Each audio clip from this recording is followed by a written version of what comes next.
Preview. The state's Democratic governor announced he will switch to the GOP. West Virginia delivered Trump one of his strongest victories during the 2016 election. CNN President Donald Trump, facing a series of new headlines in the ongoing investigation into his campaign, Russia's in the 2016 election, lambasted the Washington swamp for its focus on the story in West Virginia on Thursday evening, raising questions about whether the final report from the special counsel will be fair and slamming Democrats for focusing on the story. In his 5-minute riff, Trump hit on a familiar refrain that the Russia story is an attempt by Democrats to downplay his electoral victories, but in a new turn, Trump raised questions about whether the special counsel will be fair and joked about the idea that Russians infiltrated his campaign. The Russian story is a total fabrication. It is just an excuse for the greatest loss in the history of American politics, he said. That's all it is. Trump's comments came at a raucous campaign rally in Huntington, West Virginia, where the president touted gains in the stock market and said his administration has already kept its campaign promises to coal workers. As you have seen, I have kept that promise as president, he told attendees at the rally at the 9,000-person Big Sandy Superstore Arena. We are putting our coal miners back to work. We have ended the war on beautiful, clean coal. We have stopped the EPA intrusion.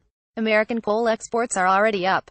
Ahead of the rally, however, Trump was met with a trio of stories. The Wall Street Journal and Reuters, respectively, reported that special counsel Robert Mueller has impaneled a grand jury and issued subpoenas related to Donald Trump Jr.'s 2016 meeting with a Russian lawyer at Trump Tower, and CNN reported that federal investigators have seized on Trump's and his associates' financial ties to Russia's as one of the most fertile avenues for moving their probe forward, according to people familiar with the investigation. Trump didn't directly mention the stories, but it was clear Russia was on the president's mind. Most people know there were no Russian in our campaign. There never were, he said. We didn't win because of Russia, we won because of you. Are there any Russians here tonight? Any Russians? Trump went on. The Democrats can't beat us at the voting booths, so they are trying to cheat you out of the future that you want.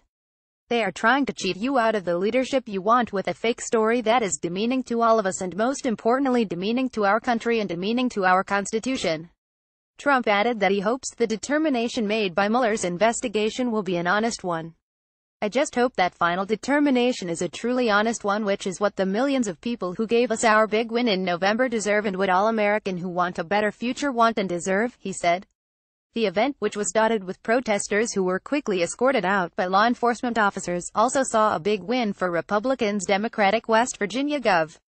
Jim Justice announced to the crowd that he plans to switch parties and join the GOP, a move that brings the governor more in line with his state's Republican tilt.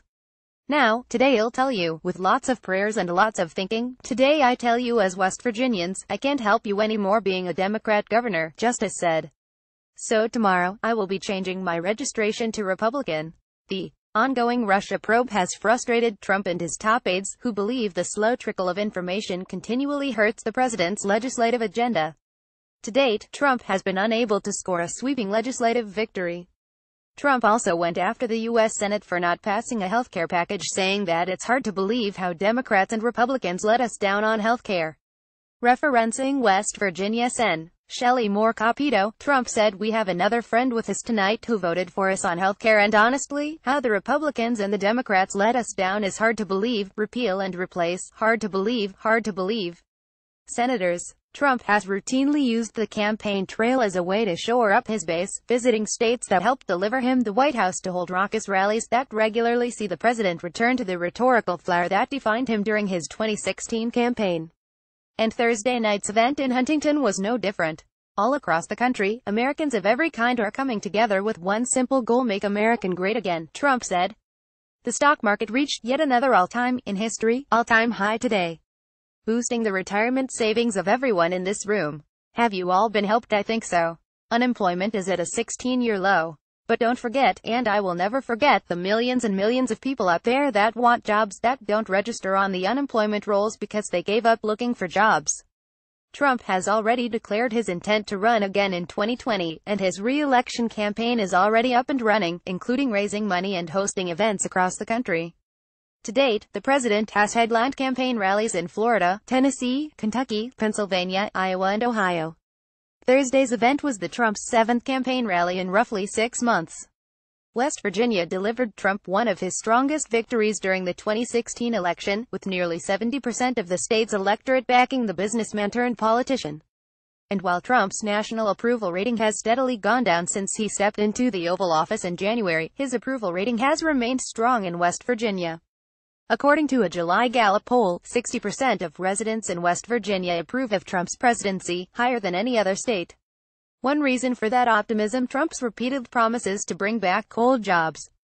A lot of people are going to be put back to work. A lot of coal miners are going back to work, Trump told a crowd in Kentucky in March. The miners are coming back. Trump has also singled out West Virginia as a state that will benefit from policy changes like his plan to end regulations that protect waterways from coal mining waste. CNN's Sophie Tatum contributed to this report.